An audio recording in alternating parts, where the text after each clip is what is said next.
Hello à tous, Bonjour à tous. j'espère que vous allez bien. On a prévu un webinaire aujourd'hui avec Flavien sur, comment structurer son expérience de vente. Donc, voilà, il est 11 heures pile, donc l'idée là, c'est juste, si vous pouvez nous confirmer dans le chat que vous nous voyez bien, que vous nous entendez bien, et on va commencer dans quelques minutes.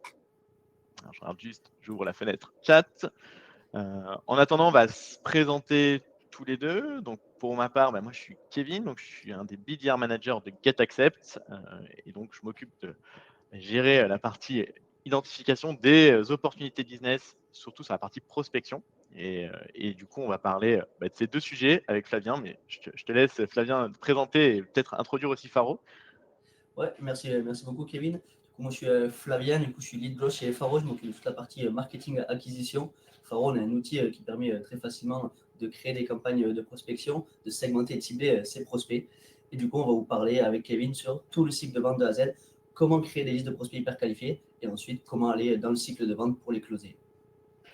Exactement, un bon petit programme. L'idée, c'est que vraiment vous repartez avec, à la fin, des conseils vraiment opérationnels pour améliorer des points de détail sur la partie prospection, mais aussi sur la partie expérience de vente pour, on va dire, avoir plus d'opportunités business et à la fin aussi, closer plus de deals parce que votre expérience de vente, si on vous donne des conseils qui peuvent améliorer certains détails, peut-être que vous allez être plus efficace. Et quand on est plus efficace, en règle générale, on augmente son taux de conversion.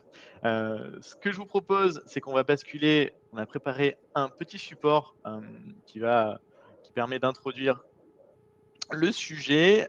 Donc bon, on a bien sûr évoqué le thème. Ce qu'on va voir aujourd'hui, pour présenter très rapidement, c'est qu'on va, avec Flavien, va nous expliquer vraiment les bases de l'account-based selling et aussi comment créer des listes de personas. On verra que ça a un impact hyper important de bien définir, segmenter. On ouvrira ensemble. Moi, j'essaierai de vous partager, premièrement, l'expérience de vente et comment on peut impliquer des décisionnaires. Nous, GetAccept, on a un outil de Sales Enablement qui aide les équipes commerciales dans leur expérience de vente. Donc, on a énormément de recul sur ce qui fonctionne, comment les équipes commerciales qui surperforment mettent en place des stratégies. Et donc là, l'idée, c'est de vous partager un peu les bonnes pratiques à ce niveau-là. Et ensuite, on introduira un sujet qui arrive de plus en plus dans les équipes commerciales. Comment on fait pour faire un alignement d'informations? Et souvent, on peut utiliser des outils, dont GetAccept. Donc, c'est le concept de Deal Room qui permet de centraliser le contenu. Avant de parler de ce sujet-là, on va rentrer d'abord dans le premier cas d'usage, car je ne sais pas si on l'a notifié, Flavien, mais pour ce webinar, on a décidé au final de partager de l'opérationnel à travers un cas client. Et le cas client, c'est Skello. Donc l'idée, c'est qu'on va vous partager des conseils et ensuite on va le mettre de manière opérationnelle, comme si on était, pour le cas avec Flavien, des SDR de Skello où on souhaite booker un meeting. Et ensuite, moi, sur la partie closing, comment je ferais si j'étais un account exécutif de Skello pour créer la meilleure expérience de vente et, in fine, essayer de closer un client. Justement, Flavien, je te donne la parole pour la partie justement account-based selling. Allez, merci beaucoup Kevin.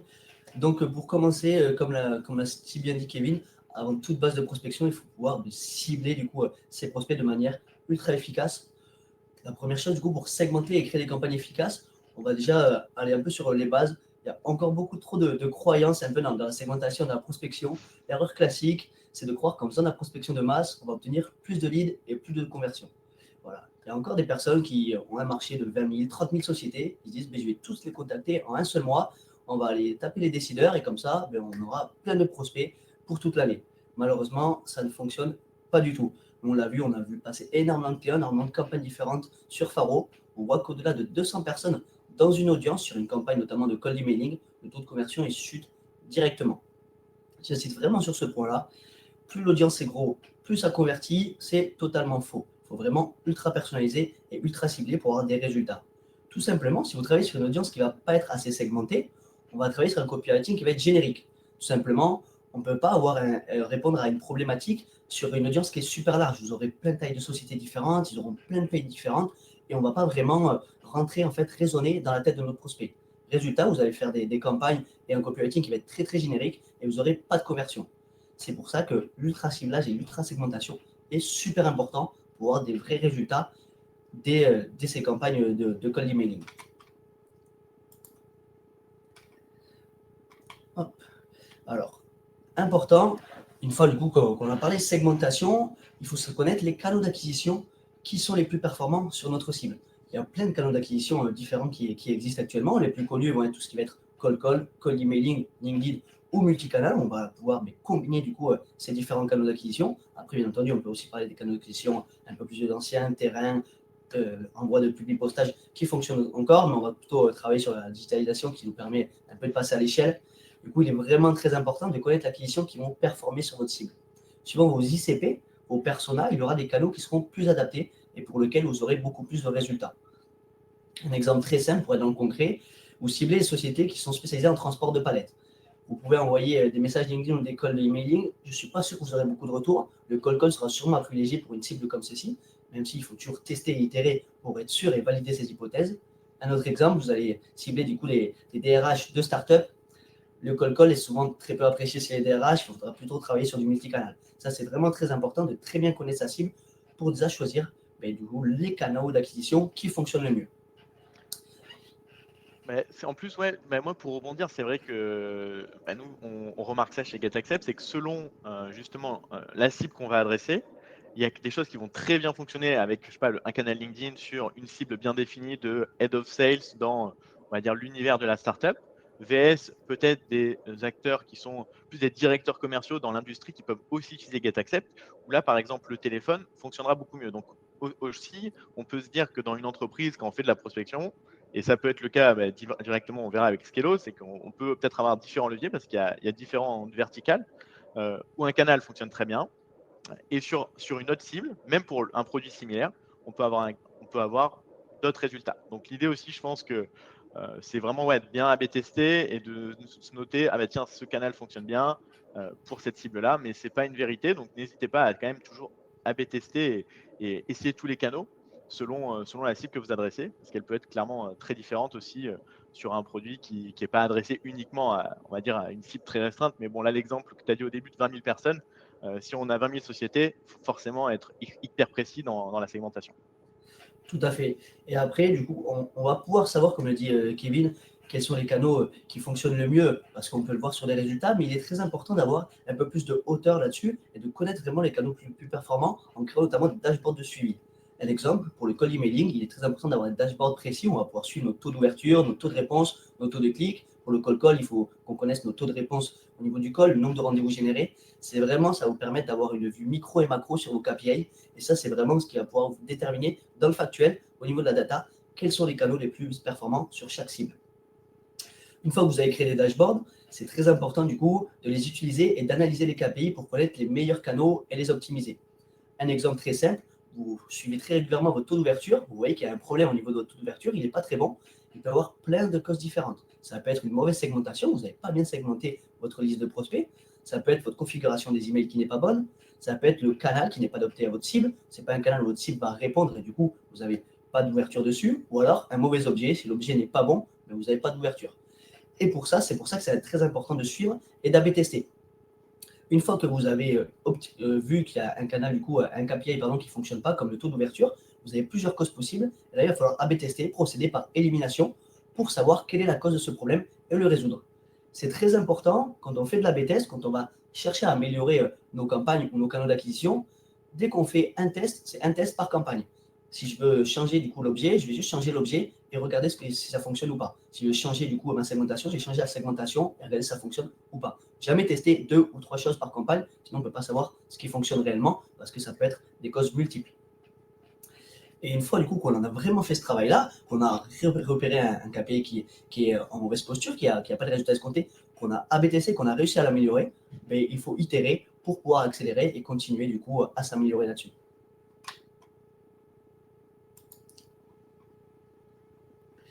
Une fois du coup que l'on a créé vraiment des listes, que l'on connaît nos canaux d'acquisition qui performent et qu'on les améliore de jour en jour, il y a une chose qui est primordiale et très importante dans la prospection, ça va être le copywriting. Que ce soit quand on écrit des mails, des messages LinkedIn ou le discours que l'on a si on fait du cold call, c'est vraiment 70 à 80% de la réussite d'une campagne, ça va être le copywriting. Pour réussir vraiment sur le copywriting, il y a 3 règles d'or. La première, elle peut paraître assez ancienne, mais elle fonctionne toujours et à surtout pas négliger, c'est la méthode AIDA. Pour ceux qui ne connaissent pas, ça va être attention, intérêt, désir, action. Tout simplement, l'attention, c'est quand on va commencer du coup notre message ou notre appel, on va devoir attirer l'attention du prospect, justifier son approche. On doit vraiment, du coup, se présenter et avoir vraiment un vrai intérêt et du coup, avoir une vraie raison de le contacter. Là-dessus, on va pouvoir travailler sur une segmentation précise. Par exemple, on a ciblé une entreprise qui utilisait un CRM en particulier, qui utilisait une technologie ou qui était en recrutement. Donc, on va justifier notre approche. J'ai vu que vous recrutez, j'ai vu que vous avez ce CRM-là. Et là, de suite, on attire l'attention de notre prospect. Une fois qu'on a attiré l'attention de notre prospect, il faut maintenir l'intérêt en évoquant une problématique qui va résonner. Là, on va travailler sur des pains.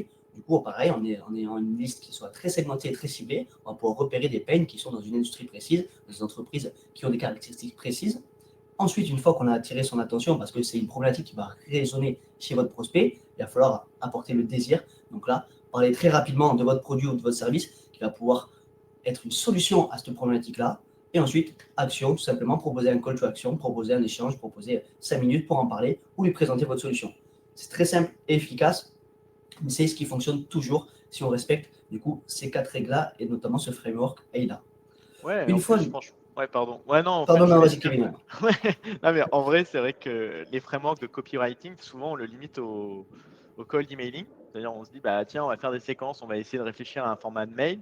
Mais comme tu l'as dit, ça fonctionne très, très bien et il faut le faire sur aussi du cold calling. C'est-à-dire, si vous faites des appels à froid, bah, n'hésitez pas à structurer votre pitch avec exactement la même logique en citant bah voilà, la raison de l'appel, pourquoi vous l'appelez, le pain que vous avez identifié, et donc vu que vous avez segmenté votre base de contact et qu'il n'y a que 100 personnes à appeler, c'est 100 personnes qui ont un pain que vous avez défini, donc vous comprenez exactement, on va dire, le point sur lequel appuyer, parce qu'il il peut en avoir vraiment, on va dire, 5, 6, 7 selon les solutions que vous proposez.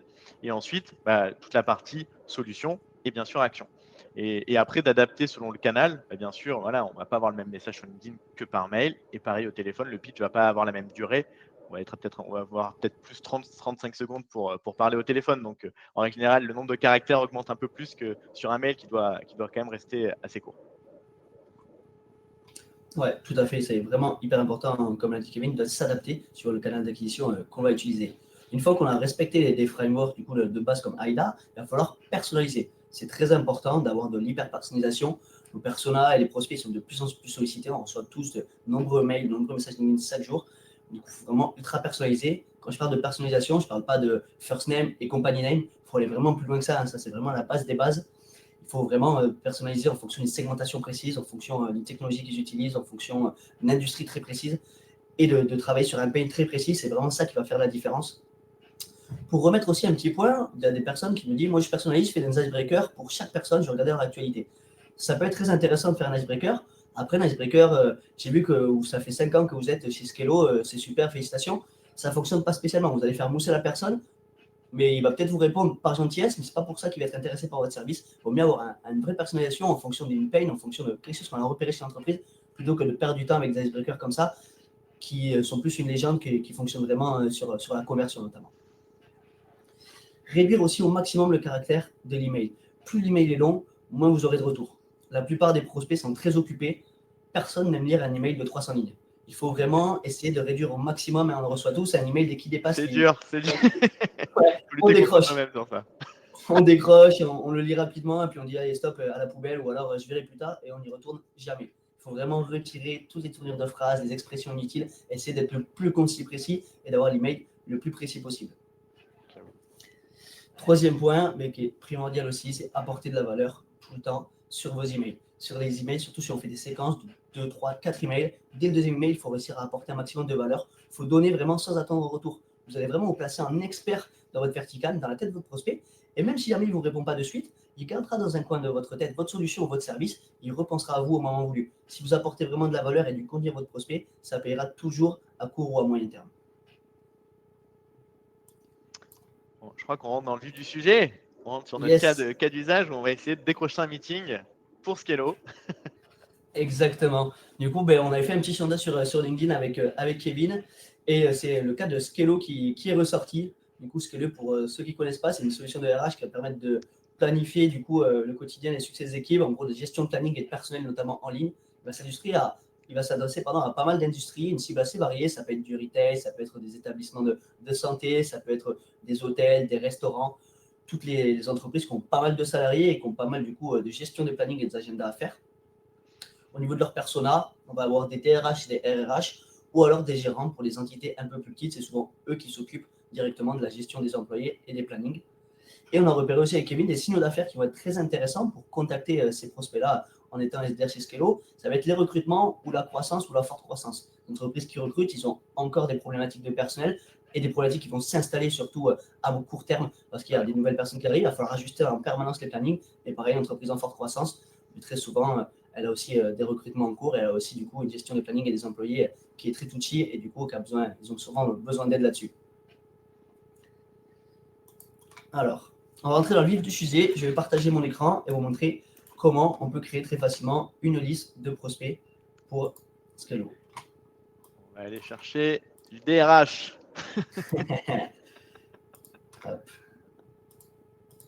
Vous allez me dire dans le chat si vous voyez bien mon écran. Hop. Hop, je pense qu'il faut le basculer on stage. Ouais, normalement il y est. Voilà, parfait. Hop. Allez, nickel. Hop, tout le monde voit bien l'écran? Yes. Ok. Enfin, moi, du coup, je le vois. Ok, super. Donc voici l'écran d'accueil sur lequel on arrive quand on se connecte sur Faro. Alors nous, on a dit du coup pour Scalo, on a choisi une cible assez précise. On voulait cibler du coup des hôtels qui sont des gros clients de chez Scalo parce qu'ils ont beaucoup de personnel et beaucoup de paye au niveau des gestions des plannings, des DRH parce que c'est eux qui gèrent le planning, notamment des hôtels, en recrutement et dans une taille qui fait de 50 à 500 employés. On a voulu une taille qui soit assez large, mais en même temps assez restreinte, parce que sur cette typologie d'entreprise, de 50 à 500 salariés d'hôtels, c'est souvent les mêmes problématiques de gestion de planning. Comment faire pour très facilement créer une liste de prospects comme celle-ci pour pouvoir ensuite les contacter? Ici sur Faro, on va pouvoir cibler les prospects qui nous intéressent. On peut voir qu'on peut cibler les prospects par niveau de responsabilité ou par département de l'entreprise. Je peux ici par exemple taper ici directement DRH, si je veux cibler des DRH. Petit conseil, petit tips, je vais pouvoir cibler ici directement le département des ressources humaines. Si je sélectionne le département des ressources humaines, ce sera toujours le plus haut mandataire, la plus haute personne dans ce département-là qui va en sortir. C'est intéressant parce que par exemple, s'il n'y a pas de DRH mais qu'il y a un RRH, il va quand même ressortir là-dessus. Du coup, on s'octroie le plus de possibilités possible et la plus grande exhaustivité possible. Ouais, j'avoue que c'est un bon tips sur la création de liste parce que souvent, on va avoir des personas où on va avoir des job titles bien définis. Et souvent, il y a certaines organisations, on ne va pas retrouver, par exemple, dans notre cas, chez GetAccept, c'est beaucoup des Head of Sales, VP Sales ou Sales Operation. Et du coup, si on n'a pas cette personne, des fois, de pouvoir cibler la personne on va dire la plus à même de répondre au sujet sales, on ne va pas forcément le trouver facilement. Et c'est vrai que c'est une approche surtout sur des DRH où on peut avoir des intitulés qui peuvent varier, qui peuvent être hyper intéressantes. Voilà, Tout à fait. je te partage un feedback en tant que, en tant que personne qui peut créer des Tout listes. à fait. Et pour rebondir là-dessus, Kevin, il y a même une autre grosse problématique qu'on nous remonte très souvent, c'est que sur LinkedIn, pour un intitulé de poste, il y a plein de dénominations différentes. Pour un DRH, on va avoir talent manager, talent acquisition manager, DRH, etc. Donc, on a un outil qui est directement intégré à Faro qui s'appelle le Parcinator, qui permet de regrouper tous ces intitulés de poste dans la même recherche. Si on regarde le plus haut mandataire du département RH, il va voir tous les intitulés de poste, pas besoin de taper tous les intitulés de poste différentes, ou maintenant on sait surtout avec l'univers startup, il peut en avoir plusieurs dizaines. Ok. Une fois qu'on a ciblé du coup les prospects, on va devoir cibler donc les entreprises que l'on veut viser. Tout simplement, on a dit que l'on visait les hôtels. Ici, je peux taper hôtel. J'ai l'activité hôtellerie qui va ressortir. Je vais pouvoir très facilement le cibler. Et on veut des hôtels qui recrutent pour qu'ils aient cette problématique de gestion de planning qui soit vraiment d'actualité. Donc, on va pouvoir choisir. On a plusieurs filtres. On va pouvoir cibler par activité, par thème, par CONAF. Et tout ce qui va être filtre magique, on va pouvoir regarder les entreprises qui sont en forte croissance, qui recrutent, une technologie en particulier qu'ils vont utiliser. On a dit que ce qui nous intéressait, c'est le recrutement. Donc, on va ajouter le filtre de recrutement en ajoutant une condition. Là, j'avais des hôtels ou des personnes en recrutement. Moi, je veux des hôtels qui recrutent, du coup, des hôtels et qui recrutent. Et là, on va pouvoir valider. Une fois qu'on a ciblé par entreprise, on peut cibler par localisation. Dans le cas de clients de Scalo, il n'y a pas forcément d'intérêt là-dessus. Et on a dit qu'on faisait une taille d'entreprise de 50 à 500 salariés. Hop, je valide et je lance ma recherche. Alors, on peut voir qu'il y a 61 prospects, 61 entreprises qui vont ressortir du coup de directeur des ressources humaines pour des hôtels en recrutement de 50 à 500 salariés. Comment ça fonctionne quand on arrive sur cette page-là chez Faro? On va pouvoir directement avoir le nom du coup, de notre prospect, son intitulé de poste, son profil LinkedIn qui va nous intéresser. Là, on va pouvoir regarder les ciblages qui ont été associés pour retrouver cette entreprise, les secteurs NAF, les filtres magiques qui lui sont dédiés. Ici, on va retrouver tout ce qui va être site web, LinkedIn, numéro de standard de l'entreprise. la fiche d'entreprise qui est intéressante, notamment quand on a une technique IBM, qu'on va avoir un peu plus d'informations sur l'entreprise. On va pouvoir retrouver du coup des informations sur des données clés, sa dynamique, les recrutements qu'elle a en cours qu'on peut retrouver juste ici, et l'organigramme de l'entreprise complet qu'on va pouvoir retrouver très facilement. Une fois qu'on a cette liste de prospects, il va falloir tout simplement l'enrichir pour réussir du coup à pouvoir les contacter. Là-dessus, il faut savoir que sur Faro, on a directement Drop Contact qui est intégré à la plateforme, qui va permettre de rechercher l'adresse mail de nos prospects. Et on a aussi Zero Bounce qui permet d'avoir une double vérification pour être sûr de la délivrabilité. Bon, là, on ne va pas le faire en direct, tout simplement parce que ça prend toujours une petite trentaine de secondes, voire une minute. Donc, j'ai déjà préparé la liste. Vous pouvez ici, tout simplement, si vous voulez enrichir, tout sélectionner, hop, chercher les emails des prospects et vous avez votre liste qui est enrichie. Alors, je vais vous partager ma liste qui a été faite pour voir ce qui ressort. Donc là, on peut voir la liste, du coup, une fois qu'elle a été enrichie. Donc il y a 41 prospects qui vont ressortir. Il faut savoir que quand on utilise une solution d'enrichissement d'email, il n'y a pas 100% des taux de découverte. Il y a entre 50 et 60% sur les industries sur lesquelles on adresse. Donc il y a plein d'industries différentes et plein d'hôtels différents qui vont ressortir, qu'on va pouvoir contacter. Et nous, dans le cas du coup, de notre cas client avec Kevin, on a choisi de prendre un cas client Victoria Harel, qui est DRH de l'hôtel Plaza Athénée. Est-ce qu'elle va nous répondre? On va voir ce J'espère. qu'on va lui envoyer surtout. On va retourner hop, sur la slide, du coup, au niveau du copywriting. Alors, une fois que l'on a fait notre liste de prospects et qu'on va pouvoir les adresser, il va être très important du coup d'avoir un copywriting qui va être sensé, qui va pouvoir impacter le prospect pour avoir des taux de réponse. Du coup, là-dessus, sur le copywriting que l'on a voulu faire du coup pour pouvoir avoir une réponse de Victoria et de ses compères des DRH du coup d'hôtel, on a commencé du coup très simple au niveau de l'objet. Moi, j'utilise très souvent des objets très faciles, simples questions. Ça fonctionne toujours, simple question sur votre entreprise, avancez le projet. Ces objets qui sont simples, courts mais efficaces, ça attire l'attention du prospect. On a des taux d'ouverture qui sont souvent très corrects et voire très bons sur ce genre d'objet. Ensuite, du coup, un email très facile. Bonjour First Name, j'ai pour recrutier. Et là, on a mis ce qu'on appelle un custom attribute, c'est-à-dire le nombre de recrutements qui est actuellement en cours. On a une fonctionnalité sur Faro qui s'appelle l'export modulaire qui permet de choisir en fait dans son CSV les informations que l'on veut retrouver. Donc, on va pouvoir récupérer dans son CSV le nombre de recrutements qu'il y a du coup, chez l'entreprise. Donc, on peut directement nous le personnaliser dans notre campagne d'emailing. Par exemple, bonjour Victoria, j'ai vu que vous recrutiez 6 nouveaux collaborateurs, c'est top.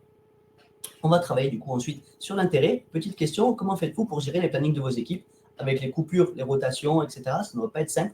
On utilise un langage, du coup, des expressions qui sont particulières et qui sont spécifiques au monde de l'hôtellerie pour leur montrer qu'on connaît bien leur secteur d'activité. Pour qu'ensuite, on va attirer du coup le désir pour que vous puissiez vous assurer en un coup d'œil que tous vos postes de travail sont occupés chaque jour. On a créé un outil utilisé notamment par le groupe Novotel ou Pullman. En même temps, on va faire de la réassurance en mettant des gros clients de ce secteur-là. Call to action, ça vous dirait comment on le présente. Excellente journée.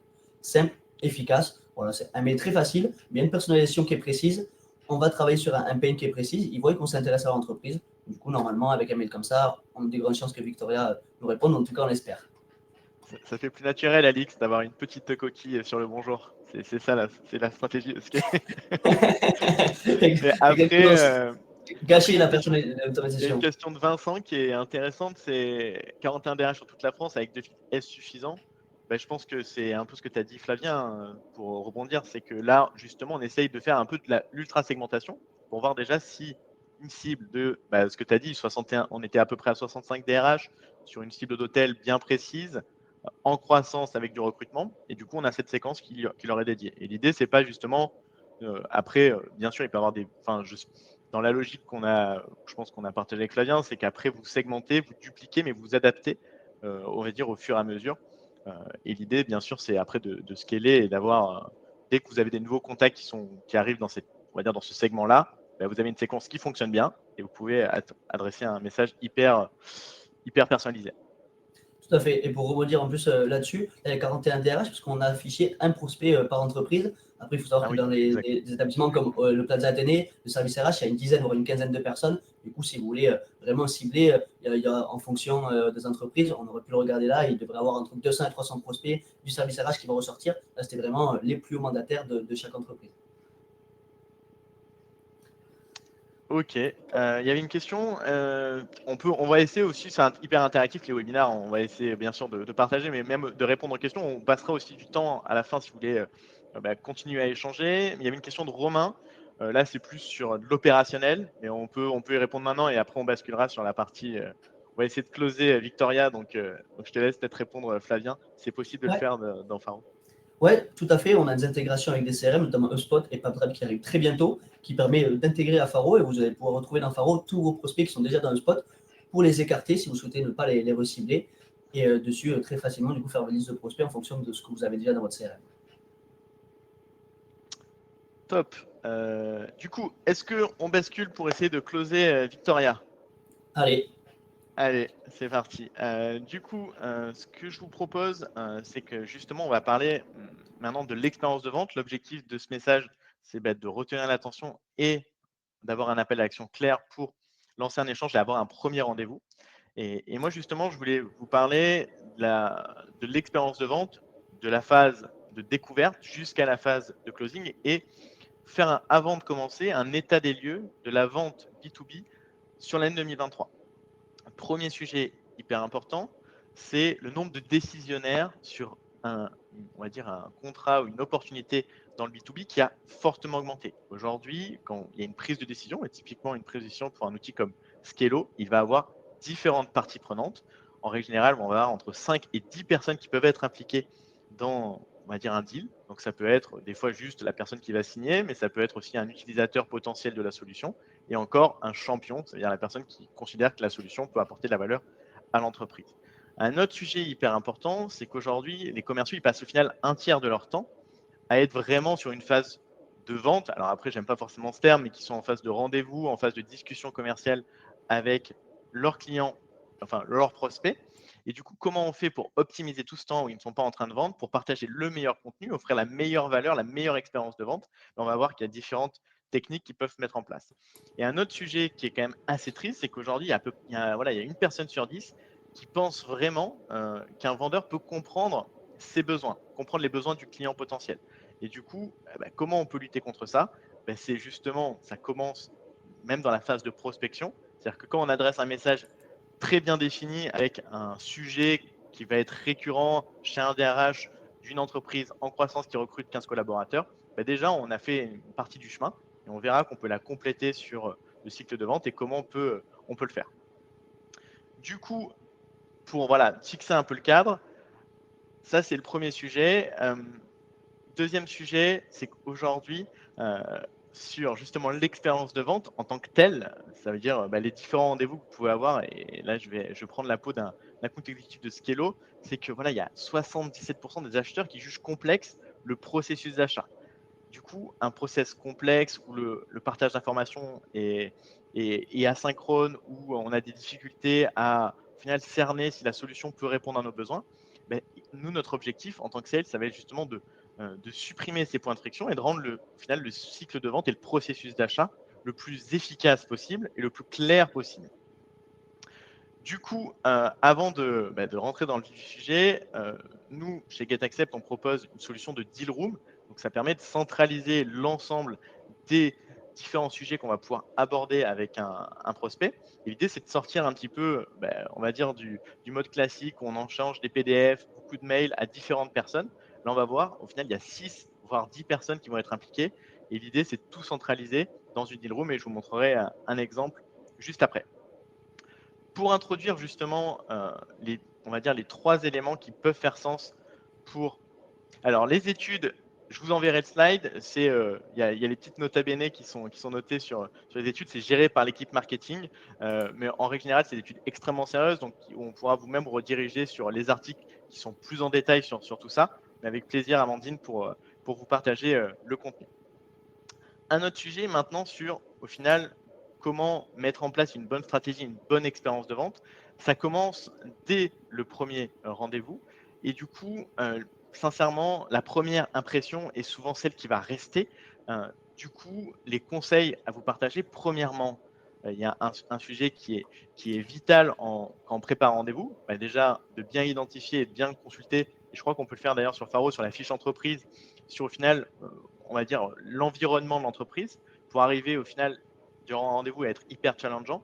Enfin, moi, un rendez-vous, quelqu'un arrive et me dit: ah ben tiens, j'ai vu tes concurrents, voilà, qu'est-ce qu'il y a de différent dans votre approche? Et tout de suite, on va dire qu'on est dans une relation qui va être beaucoup plus, on va dire, une relation de confiance qui va naître parce que je me suis intéressé au final à l'entreprise en amont d'un rendez-vous et je ne suis pas juste dans une découverte. Un autre sujet qui est voilà, j'en dis, il y a énormément d'outils qui sont disponibles, mais de prendre le temps, voilà, d'aller sur LinkedIn, de regarder un point d'accroche sur le poste, combien de temps, par exemple, Victoria a passé au Plaza Athénée, peut-être qu'on a des contacts en commun. Ça peut clairement faire sens sur une accroche de premier rendez-vous. Et on verra comment je peux l'utiliser justement dans GetAccept. Autre sujet, et là, c'est justement comment on fait pour améliorer son process de vente. En fait, il faut tout simplement avoir une méthode. Alors, des méthodes, il y en existe plein. Là, dans le cas d'exemple, je vais vous partager la méthode MEDIC que je vais utiliser d'ailleurs dans la partie suivi d'un deal Scalo. La méthode MEDIC, elle va me permettre tout simplement de pouvoir structurer de manière claire mon process de vente. Premièrement, de prendre en compte les indicateurs de mon prospect, les décideurs sur la signature d'un contrat. Donc, c'est extrêmement important de bien définir qui c'est qui va valider au final votre contrat. Souvent, ça ne va pas forcément être uniquement la personne avec qui vous avez eu des échanges. Et donc là, comment je fais pour les impliquer si c'est un directeur financier? Donc, dans notre cas, potentiellement, le directeur financier du Plaza Athénée, c'est lui qui va signer le contrat et pas la DRH. Donc, il faut l'impliquer forcément à une étape du cycle de vente. Et quels sont les critères de décision? Ça veut dire que ça peut être un budget, ça peut être des fonctionnalités. Et ensuite, le sujet le plus important, c'est de pouvoir calquer le process de décision pour créer une expérience personnalisée sur un cycle de vente. C'est-à-dire que vous avez un produit extrêmement bien défini. Donc là, on veut vendre Skello à des DRH dans l'hôtellerie, mais le process de décision, il va varier selon les hôtels. Du coup, durant le cycle de vente, on va devoir adapter nos étapes pour se coller à leur cycle de vente et créer quelque chose de personnalisé le plus possible.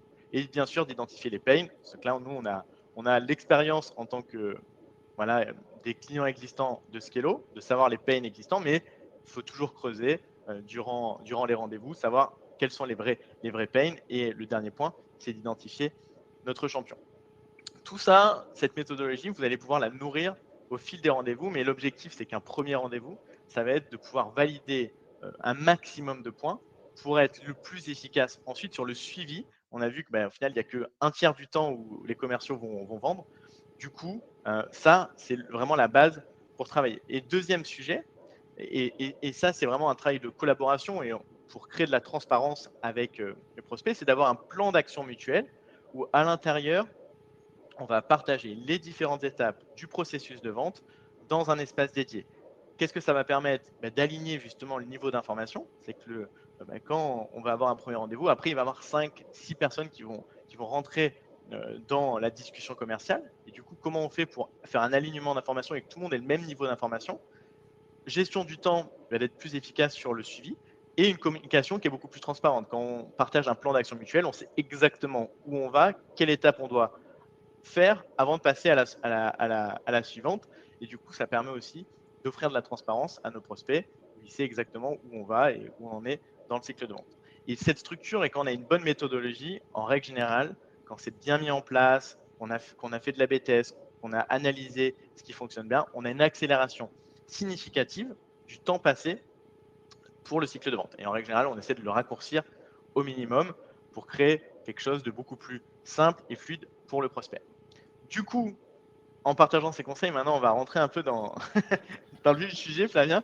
Je vais essayer justement de partager ce qu'on aurait pu faire avec Victoria et voir comment on aurait pu lui offrir la meilleure expérience de vente pour, premièrement, comprendre exactement ce que propose Skello, de partager ensemble un plan d'action mutuelle et potentiellement d'identifier justement les bons décisionnaires et les personnes qui vont au final valider notre contrat. Du Petite coup, question, hop, Kevin, ouais, quand tu dis-moi. réponds, je crois que tu es passé dessus. Comment trouver les concurrents? Tu as des tips, je crois, qui sont très Ouais, intéressants là-dessus. alors il y a énormément de façons de faire. Moi, prenons l'exemple, on va dire, dans l'univers du logiciel, c'est extrêmement simple. Vous avez beaucoup d'outils, G2, Captera, qui vont lister les concurrents. Et souvent, si vous tapez par exemple, dans notre cas précis, si par exemple je souhaitais contester Skello, j'avais un meeting avec Skello, j'irais regarder Skello sur G2 et voir les solutions concurrentes et dire comment vous positionnez par rapport à cette solution dans cette thématique-là. Prenons l'exemple là, pour le Plaza Athénée, c'est je pense assez simple. Vous avez potentiellement une zone de chalandise. On a je sais pas, je ne connais pas le nombre de 5 étoiles, j'y dors assez rarement, mais il y a peut-être une quinzaine où justement les DRH qui sont dans la liste sont peut-être des hôtels similaires en taille, en prestige et en problématique. Comment vous positionnez justement sur la gestion du personnel par rapport au Ritz Paris, qui est un hôtel un peu similaire, parce que on sait qu'il y a potentiellement une guerre des talents si vous, voilà, vous cherchez des profils très, très définis dans l'hôtellerie qui peut être un secteur en pénurie. Challenger justement dans ce cas-là la DRH en lui demandant comment elle fonctionne peut faire sens parce qu'au final vous vous intéressez et vous faites un lien. Donc il y a différentes manières. Je pense que ça va définir, ça va dépendre de l'industrie en tant que telle. Mais dans ce cas-là, je pense que c'est assez simple de trouver les concurrents. Sur du logiciel, c'est extrêmement simple. Vous tapez tout simplement les alternatives possibles et vous allez pouvoir trouver très rapidement et très facilement les concurrents. Ouais, on a même Du une petite coup, fonctionnalité sur Faro qui permet de faire une recherche d'entreprise similaire. Vous cherchez une entreprise, un exemple, Hôtel Plaza Athénée, ou comme le lookalike sur LinkedIn, vous tapez rechercher d'entreprises similaires, vous avez une liste d'entreprises similaires qui va ressortir, et 9 fois sur 10, c'est des concurrents directs. top. Du coup, qu'est-ce que je voulais vous partager? Tout simplement, qu'est-ce qu'on pourrait envoyer à Victoria pour créer une bonne expérience? Et du coup, là, bienvenue sur un exemple de Deal Room qu'on va essayer de segmenter avec différentes étapes. Premièrement, et là, je vous partage des bonnes pratiques qui sont utilisées par la plupart de nos utilisateurs qui sont des account executives dans l'univers qui peut être similaire à Skello, c'est de faire ce qu'on appelle, nous, des pré-meeting agenda où on partage en amont d'un rendez-vous un document et un template de document qui va être bien défini par rapport à sa cible. Donc, dans notre cas, là, j'avais enregistré une vidéo assez rapide pour dire à Victoria bienvenue sur notre espace et en amont de notre échange, je souhaitais vous partager un document. Donc là, on peut avoir typiquement du contenu média sur tout simplement la présentation de Skello et la proposition de valeur, l'agenda d'un premier échange et des éléments aussi de réassurance qui peuvent être, dans notre cas précis, on est sur un secteur de l'hôtellerie. Mon modèle est tourné sur l'hôtellerie. Je ne vais pas partager des références dans le retail. Moi, mon idée, c'est que Victoria, elle se dise, ah ok, d'accord, ils travaillent avec des acteurs sérieux de l'hôtellerie qui sont aujourd'hui on va dire, potentiellement des concurrents. Et du coup, je crée tout de suite, en amont d'un rendez-vous, un élément de réassurance. Deuxième sujet, ça va être de pouvoir imaginer durant un cycle de vente, de partager justement les différents contenus. Et je pense que en tant que sales, tout le monde a fait un premier, deuxième, troisième rendez-vous. Et l'idée, c'est de se dire, on a un espace dédié où je vais centraliser l'ensemble des informations que j'ai échangées. Donc là, j'ai pris, on peut imaginer une présentation PDF qu'on a pu présenter durant notre meeting. J'en avais pas de Skello, mais du coup, on va avoir aussi d'autres éléments qui font sens aussi et qui font de la synergie avec les équipes marketing. Dans notre cas précis, on peut partager du contenu sur les derniers articles de blog. Donc là, aujourd'hui, par exemple, le SMIC hôtelier, ça peut être un sujet qui peut intéresser les membres des équipes du Plaza Athénée. Pourquoi je le partage? Tout simplement parce que je partage de la valeur, je partage du contenu qui est en lien avec leur activité. Pareil aussi sur des éléments, je pense que ça c'est assez classique, des témoignages clients de personnes qui utilisent, là dans notre cas, les DRH qui utilisent Skello au quotidien et du contenu. Un autre sujet qui est pour moi ultra, ultra important, c'est que ça permet aussi de partager un plan d'action mutuelle qu'on va pouvoir nourrir durant toute la discussion commerciale. Et donc là, l'idée, c'est que quand on a fini notre premier rendez-vous, on va pouvoir remplir le document et au fur et à mesure, on aura centralisé toutes les informations hyper importantes pour le client. Et le dernier sujet, ça va être la partie devis. Là, on a vraiment le rendu que va avoir on va dire le prospect durant le cycle de vente. Et l'objectif en tant que commercial, ça va être deux choses. Ça va être faire évoluer le document.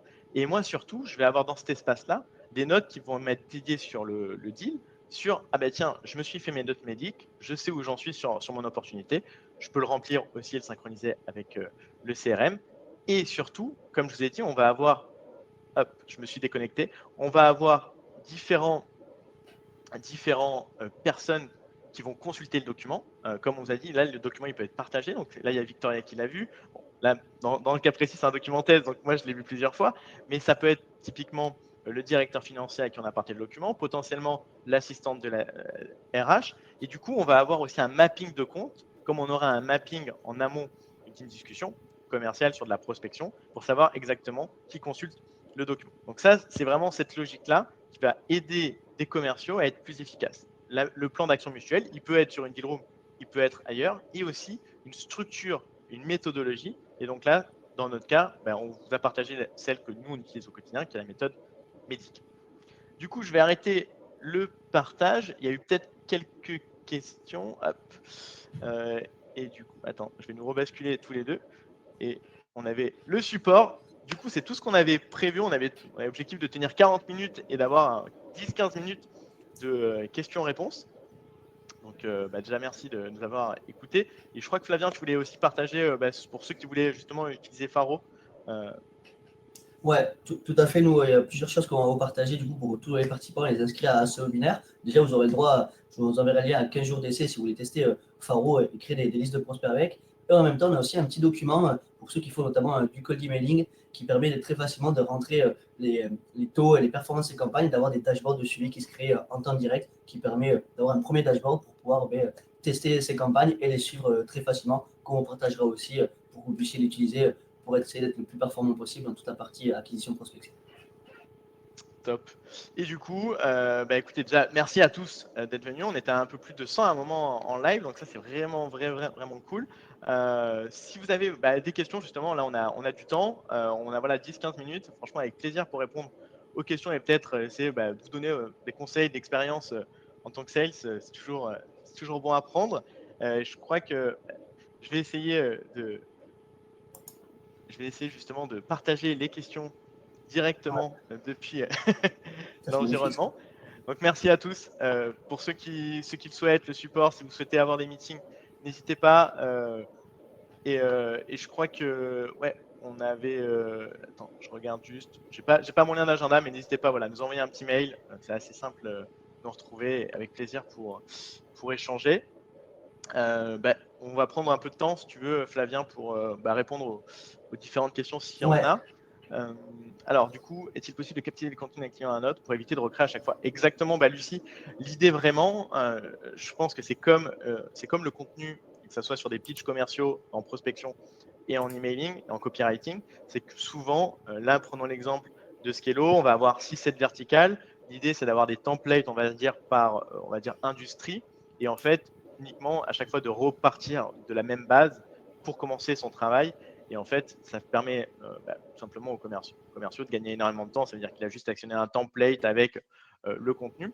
Et moi, le conseil que je peux vous partager plutôt sur la partie GetAccept, c'est souvent qu'il y a des équipes marketing qui mettent à jour les templates et sans m'en rendre compte. Par exemple, je vais avoir le nouvel article, là, prenons l'exemple dans l'hôtellerie, qui va se mettre à jour sur ma room, et ce qui permet aussi de créer, on va dire, du contenu qui est identique pour l'ensemble de l'équipe commerciale. il y avait une question aussi qui était passée tout à l'heure. C'est une question qui revient Dis-moi. très très souvent pour les personnes qui font du code emailing. Quel exemple de sujet, je pense qu'on va dire objet, pour avoir un bon taux d'ouverture?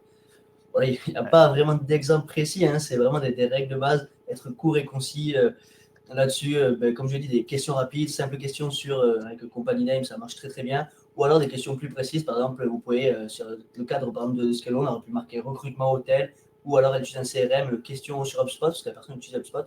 Voilà, essayer de rebondir sur quelque chose qui, vous savez, qui va les impacter, mais court et précis. Et il ne faut vraiment pas se prendre la tête et surtout se mettre à la place du prospect. Vous, quand vous recevez vos mails, regardez vos mails perso ou pro que vous recevez, les objets que vous recevez. C'est toujours très concis, très précis. On ne va jamais avoir des trucs farfelus, etc. Et c'est quelque chose que vous allez ouvrir. Mettez-vous à la place du prospect. Est-ce que si je reçois ça, moi je vais l'ouvrir? Regardez les derniers objets de mails que vous avez reçus et vous avez très facilement trouvé de l'inspiration. Du coup, je rebondis sur la question de Guy sur la page qui démontre l'éditeur, et ça serait peut-être intéressant de mesurer le temps qu'il reste sur certaines pages. C'est exactement, en fait, c'est possible. Là, je ne suis pas rentré dans le détail sur le tracking. Le tracking, pour moi, surtout quand il est intégré à un CRM, permet à des équipes, surtout à des directions commerciales, d'avoir un forecast et un niveau d'intérêt sur les opportunités beaucoup plus précis. Quelqu'un qui passe 5-6 minutes sur un élément précis de votre proposition commerciale a beaucoup plus d'intérêt que quelqu'un qui va juste y passer quelques secondes. Et selon, on va dire, l'avancée tout simplement de l'opportunité dans on va dire, un CRM, donc ça peut être HubSpot, Salesforce, Pipedrive, peu importe, je vais pouvoir juger aussi le niveau d'intérêt et l'implication à travers le tracking. Et ça, il y a différentes solutions qui peuvent le permettre. GetAccept le permet, mais bien sûr, vous pouvez retrouver, on va dire, cette notion de tracking sur d'autres solutions. Du coup, il y a Mélanie qui pose une question. Dans le cadre d'un call call, a-t-on la possibilité un commentaire sous chaque prospect pour suivre l'état d'avancement euh, des échanges? Alors, je n'ai pas très bien compris la question. Je pense que c'était dans la deal room, peut-être. Il faudrait un peu plus de Ouais, précision. alors après, sincèrement, là, on est sur un call, c'est un appel à froid. On va pas créer, on peut créer des deal rooms pour les envoyer en prospection. Ça va plutôt être justement quand on a enclenché le cycle de vente et qu'on est sur on va dire, en amont d'un premier rendez-vous jusqu'à la signature. Après, je réfléchis, a-t-on la possibilité d'un commentaire? Moi, après, sur la partie plus call, pour vous partager nous, comment on fonctionne, en règle générale, chez GetAccept, ce qu'on fait, c'est qu'on crée des listes bien définies avec, on va dire, un persona et une industrie. Et ensuite, on essaye d'appeler uniquement ce type de personnes pour avoir le même pitch à partager et éviter de s'embrouiller parce qu'on sait que la proposition de valeur, elle va être d'améliorer l'expérience de vente. Mais selon l'industrie, ça ne va pas forcément être les mêmes pains qu'on va mettre en avant. Donc, du coup, voilà, moi, si je devais vous donner un conseil pour le call, ça serait celui-là. Yes. Et même les commentaires, si je dis pas de bêtises, Kevin, ça va être plus dans le CRM où tu vas vraiment noter les commentaires sur tes prospects que plutôt dans une deal room. Exactement, exactement. On va mixer, on va dire la partie CRM, et c'est pour ça que, comme pour Faro, je pense que la puissance des intégrations fait qu'aujourd'hui, voilà, de pouvoir mixer les outils entre deux plateformes permet aussi de gagner en efficacité. Ouais. Une question de remarque intéressante Ouais. qui arrive. Oh, pardon. Et pour toi, je pense, Kevin. Comment adapter ce flow sur du SMB deal transactionnel, cycle de vente assez court? Alors, il y a différentes façons de répondre. Faut voir après ce que c'est des deals transactionnels, si ça signe juste en se connectant et en payant directement, ou s'il y a un rendez-vous et une signature. Moi, ma vision des choses, elle revient sur la partie expérience de vente. Même sur des cycles de vente très transactionnels, si vous avez une expérience de vente qui sort de l'ordinaire, donc, je prends un exemple. Ah, ben, tiens, automatiquement, on peut imaginer des automatisations. Il y a plein d'outils qui permettent d'automatiser, de partager du contenu de manière très qualitative, très rapidement, de pouvoir mettre à jour potentiellement des propositions commerciales qui sont souvent similaires et de l'envoyer et de la faire signer de manière électronique. Ben, ça peut clairement aussi améliorer. Après, si aujourd'hui, le cycle de vente ne correspond pas, en règle générale, moi, j'ai toujours une petite question sur la partie transactionnelle, parce que les deals transactionnels, si ça dure 2 semaines, mais pour moi, c'est un deal qui n'est pas forcément transactionnel. C'est-à-dire qu'il faut quand même peut-être une relance commerciale, une approche un peu différenciante pour essayer de finaliser tout simplement la signature et le closing. Et est-ce que vous nous donnez accès à replay? Bien sûr, vous allez recevoir le mail automatiquement avec le replay et pour le contenu à partager. Justement, Flavien va vous envoyer un mail à l'ensemble des participants avec justement l'accès euh, à l'offre de Faro et surtout le petit outil pour générer ces dashboards. Écoutez, je ne Je sais sais pas pas s'il s'il y y a a encore des d'autres petites questions. questions. Ouais. Hein. Hop, je vais rebasculer. Hop, je rebascule.